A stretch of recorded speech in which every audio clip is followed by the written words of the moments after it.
तो अमेरिका और ईरान में हुए सीज़फायर पर पाकिस्तान खुद ही क्रेडिट लेता हुआ नजर आ रहा है। अमेरिका की सरपरस्ती पर नाचने वाला पाकिस्तान ये समझ ही नहीं रहा है कि वो मीडिएटर नहीं बल्कि ट्रंप का एक मोहरा भर है। पाकिस्तान में अलग ही खेल चल रहा है। ये खेल है आपस में ही तारीफ करने का।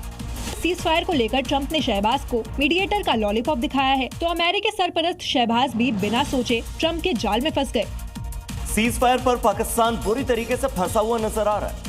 अमेरिका हो ईरान हो, अगर वार्ता फेल हो गई तो इसका ठीकरा पाकिस्तान पर फूटेगा, क्योंकि ईरान ने साफ किया कि अगर अमेरिका ने धोखा दे दिया तो जवाबदेही तो पाकिस्तान की होगी। वार्ता पर पाकिस्तान को ईरान की ये चेतावनी है। अमेरिका का हमला हुआ तो ईरान अपने मिसाइल की दिशा इस्लामाबाद की ओर घुमा देगा। ईरान ने साफ शब्दों में ये कह दिया है कि अमेरिका फर्स्ट की नीति अच्छी है, लेकिन अगर इजराइल फर्स्ट हुआ तो ठीक नहीं होगा। इस्लामाबाद में चल रही बातचीत का नतीजा अमेरिका की प्राथमिकताओं पर निर्भर करेगा।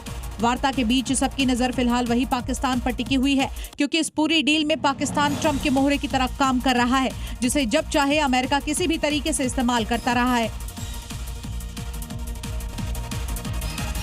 तो अमेरिका और ईरान के बीच मध्यस्थता कराने के बहाने पाकिस्तान पूरी शिद्दत के साथ अपनी आतंक वाली जो छवि है, आतंकिस्तान की जो छवि है, उसको दुनिया की आंखों के सामने से ओझल करने की कोशिश में जुटा है। चाहे वो वेंस के विमान को एस्कॉर्ट करना हो या फिर इस्लामाबाद के होटल सरीना को कर्ज मांगकर झपकाना। लेकिन दुनिया इतनी आसानी से पाकिस्तान के इस इमेज को स्वीकार नहीं करने वाली है। यहाँ तक कि अमेरिका और ईरान भी जो उसकी मौजूदगी में वार्ता के लिए जुटे हुए हैं।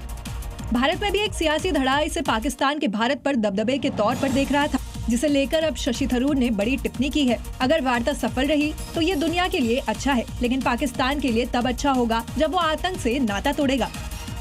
युद्ध के 44 दिन के बाद भी एक बार फिर से इजराइल में जंग के खिलाफ जो है सरकार विरोधी प्रदर्शन हुए हैं और जाती रैलियों का आयोजन भी हुआ।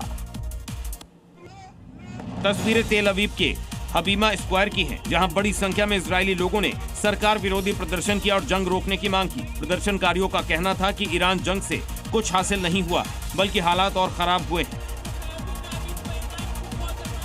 विरोध कर रहे लोग नेतन्याहू सरकार के इस्तीफे के साथ ही युद्ध खत्म करने और शांति वार्ता की मांग कर रहे थे। दरअसल लगातार जंग और हमलों की वजह से लोग परेशान हो चुके हैं, क्योंकि पहले गाजा में हमास से जंग और अब ईरान और हिजबुल्लाह से 44 दिन से जंग जारी है। पाकिस्तान के बनने के साथ ही वहां हमेशा से जो सत्ता की चाबी है वो आर्मी के हाथ में रही है, ये बात किसी से छिपी नहीं है। पर्दे के पीछे से पाकिस्तानी आर्मी वहां के हुक्मरानों को चलाती रही और अब जो खबर आई है, अब आसिम मुनीर सीधे तौर पर पाकिस्तान का सुप्रीम लीडर बनने की कोशिश में है। और चापलूसी में तो उनका कोई जवाब ही नहीं। देखिए ये रिपोर्ट,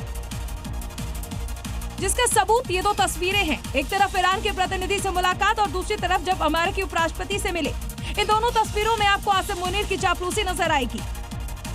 पहले जब ईरानी प्रतिनिधि मंडल से मिले तो आसिम मुनीर फौज की वर्दी में थे और ईरानी प्रतिनिधि मंडल के साथ दिखे। तस्वीरों में देखिए पाकिस्तान के मंत्री पीछे चल रहे हैं, जबकि आसिम मुनीर ईरानी विदेश मंत्री के साथ दिख रहा है। वहीं जब नूर खान एयरबेस में अमेरिकी राष्ट्रपति को रिसीव किया तो आसिम मुनीर ने अपना खाल बदल लिया और बूट शूट में नजर आया।